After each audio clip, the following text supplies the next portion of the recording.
May 25th, 2020 was the day the black man, George Floyd, cried for his life when he was arrested by the police officer, Mr. Chauvin, in the streets of Minneapolis, Minnesota.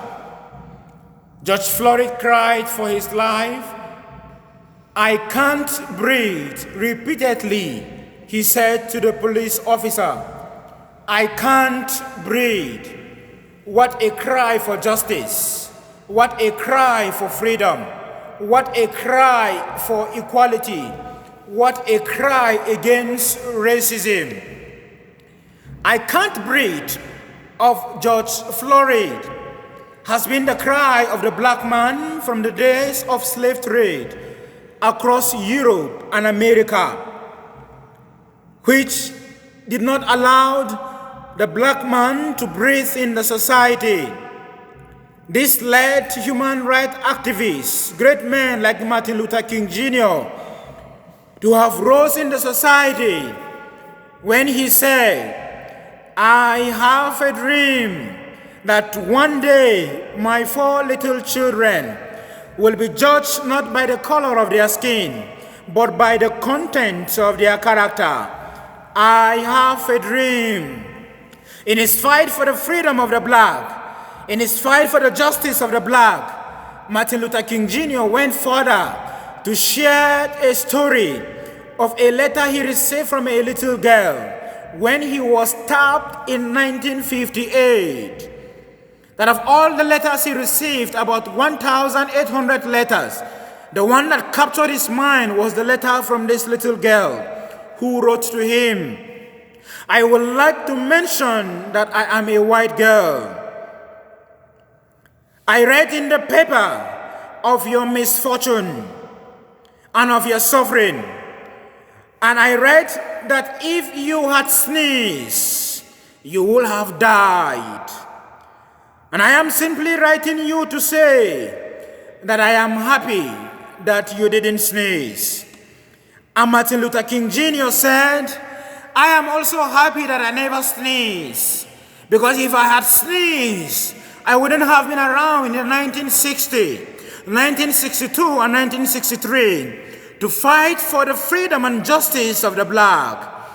George Floyd was not lucky like Martin Luther King Jr., who had the voice of the little girl in the letter saying, "I am happy that you never sneeze."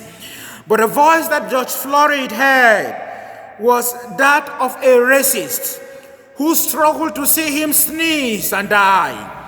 The voice that George Floyd had was that of an adult white who struggled to see that he stopped him from breathing, and he succeeded.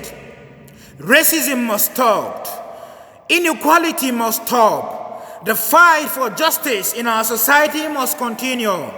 I stand to say that we must stand and say that we refuse to be considered as an inferior creature.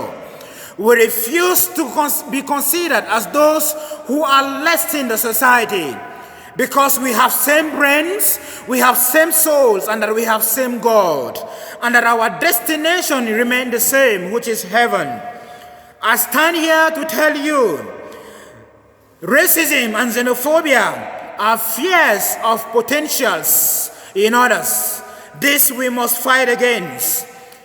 I have discovered from history and experience that education, civilization, and technological breakthrough have proven not to be the cure for racism and xenophobia.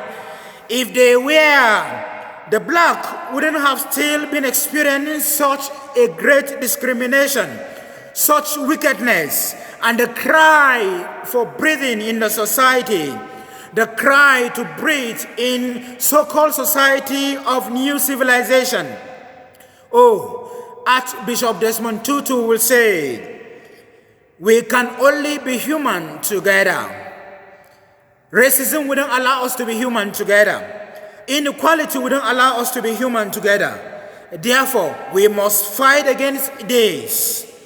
The story and the cry of the black in Europe and America of "We Can't Breathe Again" is the same story the masses in our beloved country, Nigeria, have been crying, have been suffocated by political vampires and locusts in the name of leaders. The story and cry of "I Can't Breathe Again" of George Floyd and many black Americans is the same story of the Christian in northern Nigeria today. The story is the same with the Adara people and southern Kaduna people, with the residents of Brendan Gwari, with people in Zamfara, Maiduguri, and other places whose terrorist and bandits activities have decided not to allow us to breathe again, have decided not to allow us breathe and grow in the society. Racism, terrorist activities are seen as political games and not war in our society.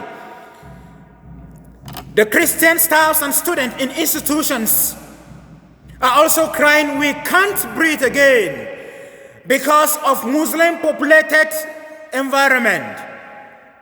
The Muslim also might be crying, "We can't breathe again," in Christian populated environment or institutions. How long shall we allow the descendants of King Nebuchadnezzar and the descendants of Pharaoh not to allow us breathe in the society? We must put a stop to this. We must stand and be the voice of the voiceless. If not, all of us will be saying tomorrow, "We can't breathe again." God forbid. The whites took away our goals in building their own economy with our other natural resources, and today they are not allowing us to breathe again. Our politicians took away our votes, and today they are saying we can't breathe again. We must put a stop to this. We must be the voice of the voiceless to have a better society, to have a just society. Injustice can never continue to grow in a system that claims to have justice. Let us stand and fight against this. God bless the soul of George Floyd and others who have suffered discrimination and racism.